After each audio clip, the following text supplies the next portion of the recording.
Hello loves, welcome to my channel. My name is Nikki and today I want to talk to you about all of the books that I have read in July. There's some books here that I really liked, some books here that I didn't like quite as much, so there's sort of a good mix.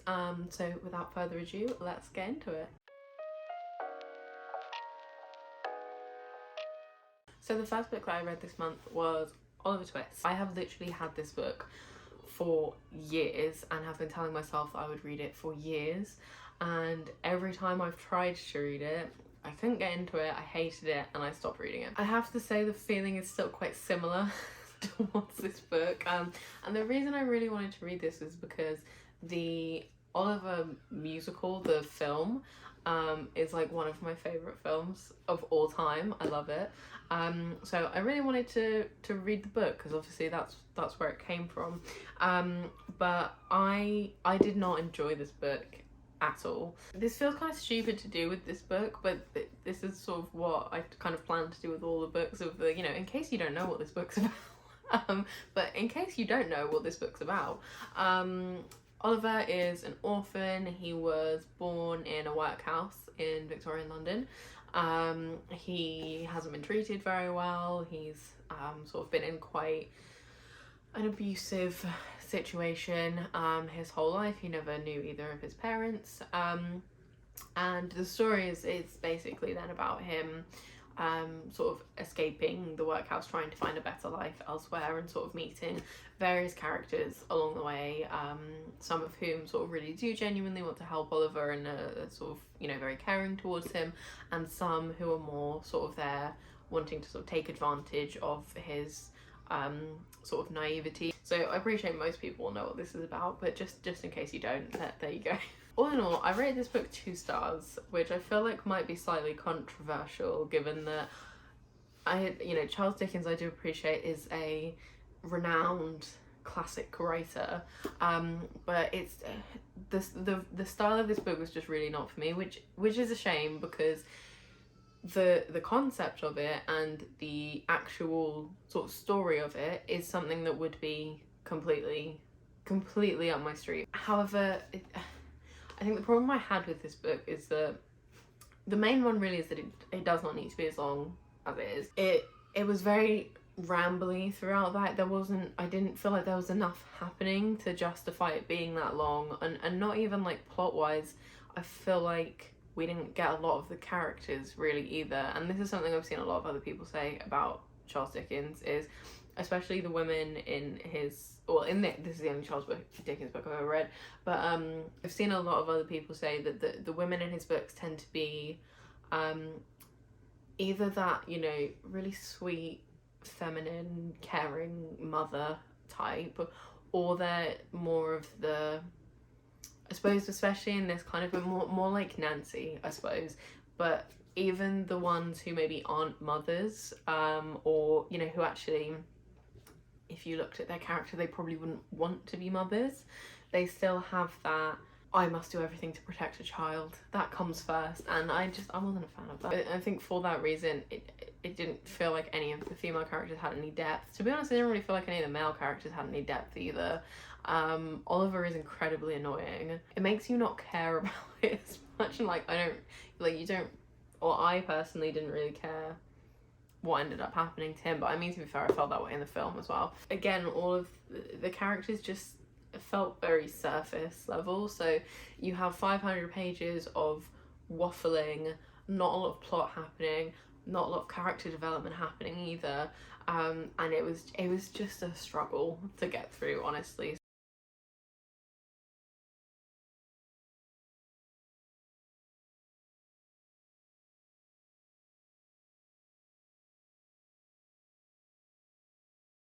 I am happy I read it because now I won't every year do the thing where I go back and try and start reading it. I know I've read it and I know I don't like it, but yeah, it's not something I would probably read again, to be honest. So the second book I read this month was Love on the Brain by Ali Hazelwood. I picked this deliberately after finishing Oliver.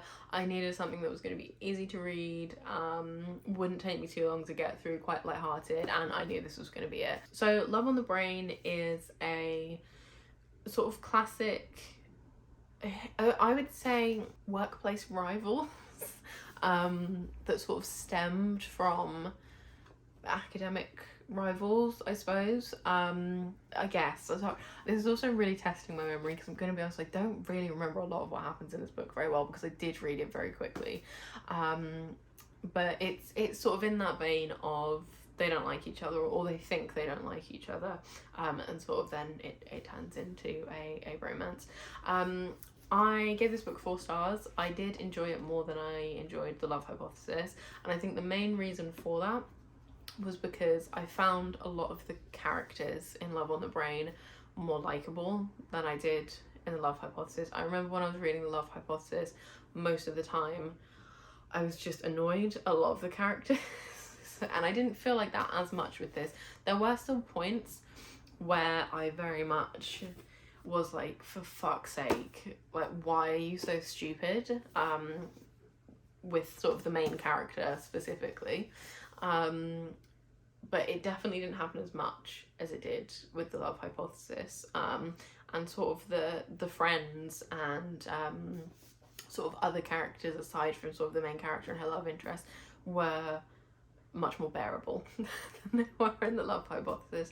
And I think this definitely felt more, I don't mean mature in like, you know, I think the way you would typically mean it, but one of my real problems with The Love Hypothesis was all of the characters felt like teenagers, even though they were supposed to be like mid-20s. Whereas this, I think they're supposed to be about the same age, maybe a little bit older, and they did for the most part actually feel like they probably were that age. All in all, this book did what I needed it to. It was an easy read, and it got me over that slump that Oliver might have caused. So I think that's probably why I was a bit more positive on it as well in terms of my rating. So the rest of the books I read on my Kindle, and I don't know how well the screen is going to show up on the camera, because I have a Kindle Fire which has like quite a shiny screen. So I'll try, and if not, I'll just put pictures over the top of it so it doesn't look terrible. So the next book I read this month was Deal with the Elf King. This has been something that I've been wanting to read for a while because, again, I just felt like it was going to be something easy, and sort of I was still very much in that stage of needing sort of something a bit easier, not too serious to read at this point in the month. I'm not going to talk about this book too much because me and my best friend Becky, we did sort of a buddy read of it, and we are actually planning to do sort of little video just sort of talking about sort of what we felt about it. So I'm not going to talk about it too much here because we will be doing that at some point. I suppose the sort of summary is about is she a witch? She's not a witch. The main story is there's a kingdom, there's sort of where all the humans live, there's where all the fae live, there's where all the vampires live. Everyone's sort of split up into different worlds, and the fae are the ones that are basically like the royalty and sort of like rule. And in order to keep sort of the magic throughout the land, there needs to be a human king, there needs to be a human queen every 100 years, who is sort of just kind of selected. They have magic that no one else has, so you just kind of know who it is. That is sort of the premise of the book, and the main character ends up sort of being that human queen, and the book is sort of mainly then about her trying to navigate the fae world, which is, you know, as it is in all of these books, very different from what she's been told as a human, and sort of, I suppose, find her place in that new world, or sort of try and get back home if she can.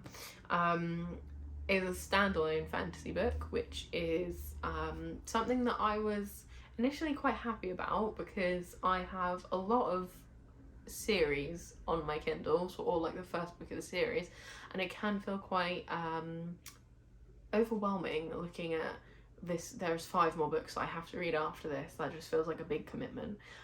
So the standalone bit of it was sort of appealing. There are other books sort of within the same world which I will also read, but they're not sort of like connected to this one, so that's nice because you still get the same setting. You don't need to do all the world building, but you sort of, you know, follow different characters.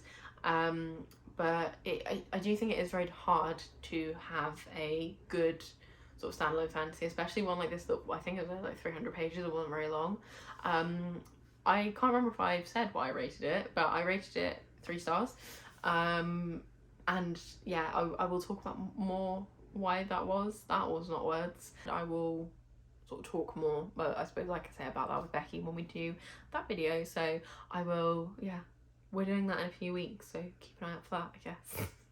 So the next book I read was Belladonna by Adeline Grace. I hope I pronounced that correctly. And this is another book that I have had in my on my Kindle to read for a very long time. And I was actually very upset to finish this and find out the next book is not out yet. I think it's out very soon. I think it's out in August, but I'd thought it was already out when I started it and was planning on reading both of them, and I went to get it when I finished that one and realised that it hasn't come out yet. So the premise of this book, if my memory serves me correctly, our main character, whose name I don't remember, fuck, let me find out her name, hang on. So our main character, Signa, was born into a sort of fairly well-off, fairly wealthy family. This is, I believe, set again, sort of, I don't think it's set exactly when, but it felt very Victorian, and it is a gothic novel, so that sort of fits quite nicely with that. She's born into a very sort of well-off family. When she's quite young, there's a party at their house and the wine gets poisoned and everyone dies, including her parents, so she becomes an orphan. She then sort of spends her life sort of going between different family members who are looking after her. Some of them very nice and sort of caring towards her, some of them really only looking after her for the money they get from looking after her. And she's basically sort of having to do this until I think she turns 21, which is when she gets all of her inheritance. And the interesting thing about her is that she can see spirits, and she can also see death, as in like the Grim Reaper. So, you know, she sees him as a baby when sort of everyone's dying at this party, and sort of then throughout the years she can see him whenever someone sort of dies and he comes to collect their soul. And there's sort of this feeling of, because she's moved around so many houses, and sort of different guardians of her sort of maybe being cursed, and there's sort of a bit of a I suppose gossip in the society about her, and, you know, moving around and death following her and that sort of thing. I gave this book, what did I give it? I think I gave it 4 stars. Yeah, I gave it 4 stars. It was really good. I really enjoyed this book. The descriptions of things were beautiful. The way you know, the author explained places, emotions, just everything was beautiful, very rich, sort of really felt like you were there. So this book is, I would say, sort of primarily more focused on like a mystery element. There is romance in it as well, but it is primarily focused on sort of trying to solve this mystery, which is the house that she moves into and sort of stays in for most of the book. Her cousin is sort of really ill, and she suspects that she is in Signa, the main character, suspects that her cousin might be being poisoned, and she's not sort of organically ill. So it's sort of this whole mystery of her trying to find out who is doing it and why. Throughout her searching, you know, trying to uncover this mystery, we sort of meet different characters from you know, sort of in the house, that sort of live in the house, and also sort of other characters of sort of different members of society who she is expected, I suppose, to sort of interact with and form relationships with, so she can sort of enter society as that sort of class of woman that she was born as. And I suppose there's a bit there of confliction between her of, you know, wanting to chase this mystery, seeing spirits, seeing death, and, you know, always having wanted to be going to these parties and, you know, finding a husband and all of that, which is sort of, you know, it was quite nice to sort of see that throughout. There is a little twist in it. I don't know if I would call it a twist. I had guessed what it was very early on in the book. But I was still kind of like, it wasn't one of those twists where it was like, oh, that's so obvious, I'd guessed this like, you know, 100 pages ago, this is shit. It was more like, I was like, yes, I was right, you know, it was sort of that more exciting twist. And it's not like it's not a huge one that's like gravely important to the book, but it was still sort of, you know, quite a nice addition. The only reason that I didn't give this book 5 stars, well, actually there's a few reasons. My metric for when I rate things 5 stars is basically, was it as good as Six of Crows, and if it wasn't, then it's 4 stars. But I will say this came very close to being 5 stars. The only reason I didn't give it 5 stars was because the actual mystery of it, I felt like it was all sort of solved a little bit too conveniently at the end, and like a little bit, it was one of those classic things of just suddenly, you know, everything happens, suddenly everything comes together, and suddenly this person's confessing to everything. You know, why would they be doing that, you know? So it almost felt like, well, there has to be more, it can't just be that, because it felt a little bit too easy. But it was, you know, I think that was the only thing that sort of held it back. Apart from that, loved this book. It was fantastic, it was really good, and I can't wait to read the next one when it comes out. So the final book that I read this month was A Witch's Guide to Fake Dating a Demon by Sarah Hawley. I had this book in my Kindle bookshelf for a while, and before that I had it in my book wish list for quite a while as well.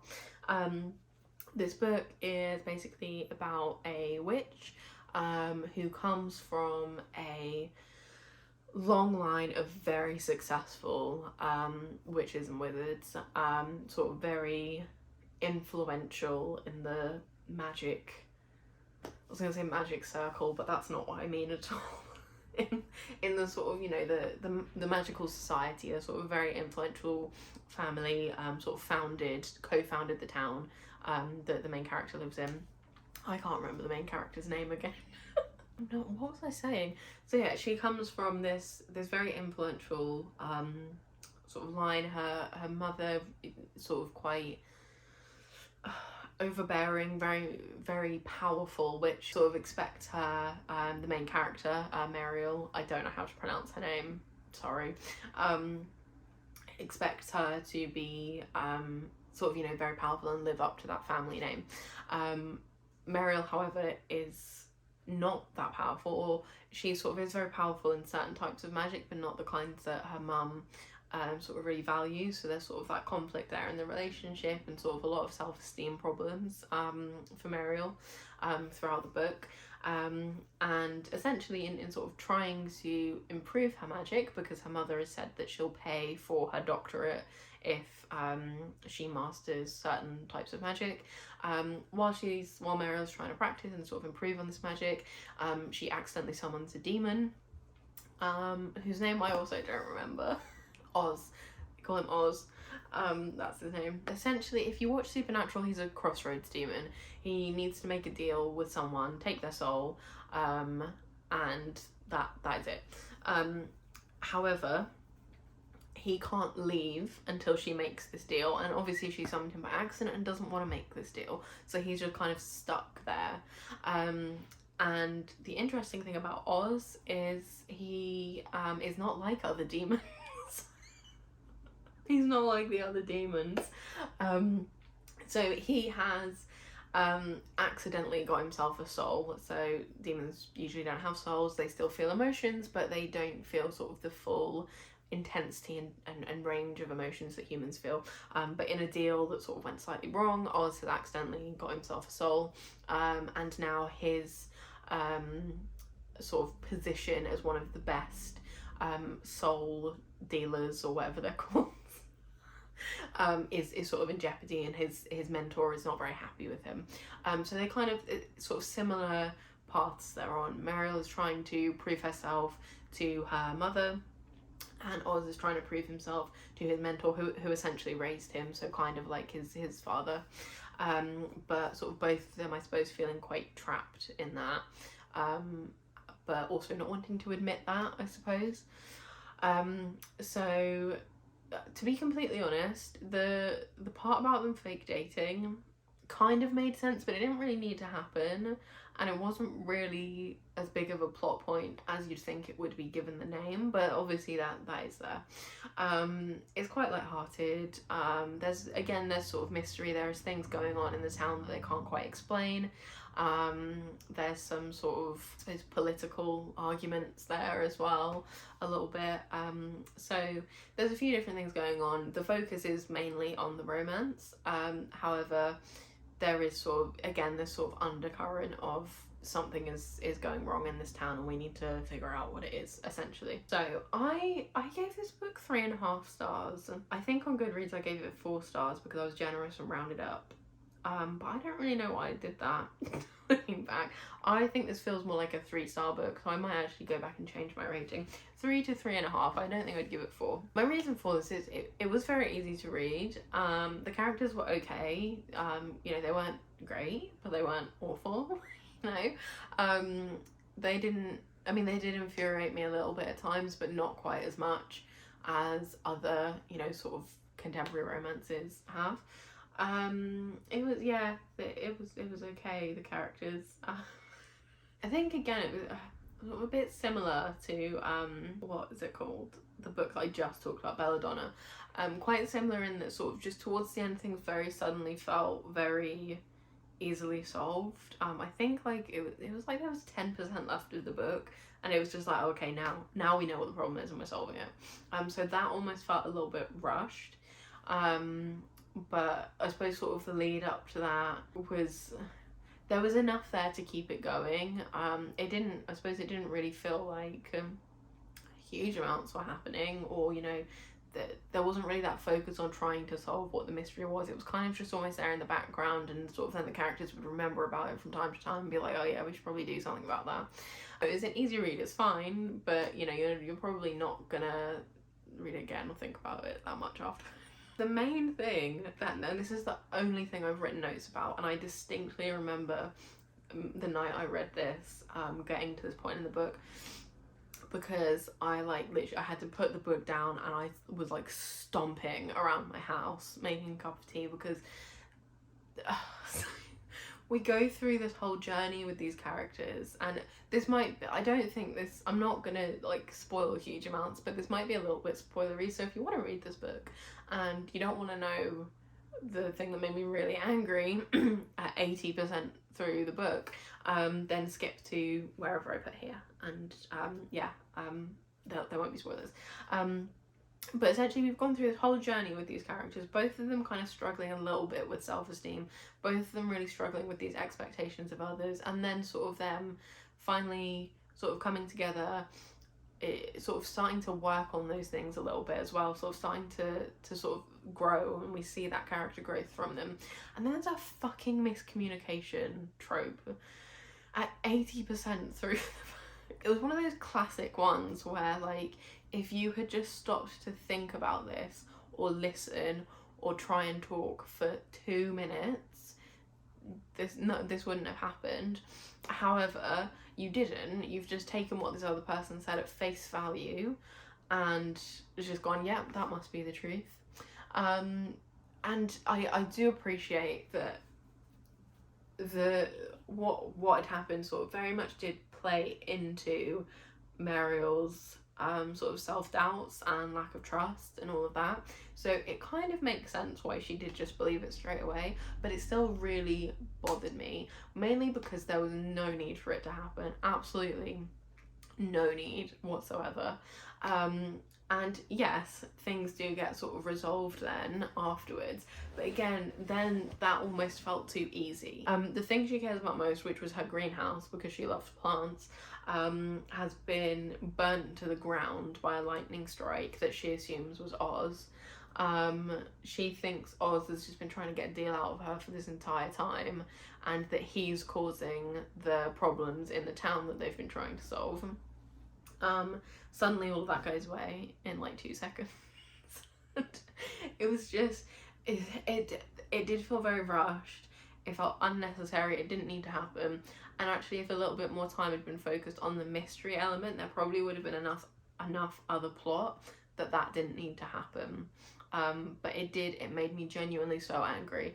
I hate miscommunication in books, and especially when it's, I mean, I don't think it's ever necessary, but especially in this where it was completely unnecessary, it just really, really bothered me. So that was definitely something that took it down on the rating a little bit. So yeah, that is all the books that I have read this month. I was hoping I would have finished Ninth House by the time I did this, but unfortunately I didn't. So I suppose that'll be in next month's wrap up. But thank you for listening to me ramble about books. If you have read any of these and you have different opinions or sort of similar, please do let me know. I love talking about books and sort of, you know, debating or agreeing on things as well, so let me know. And if you want to stick around, hear me talk more about books, then please do subscribe. So I'm not sure how often I'm gonna be posting on here. I have a few ideas in mind of things that I do want to film, and like I said, me and my best friend are going to do sort of a few buddy reads and sort of talk about them. So those will come up. Those will be sort of a little bit more chill, sort of talking. So yeah, if you want to join this little book world with me, then please do sort of subscribe, like the video, so that I know you enjoyed it, and I will see you in the next one. Bye.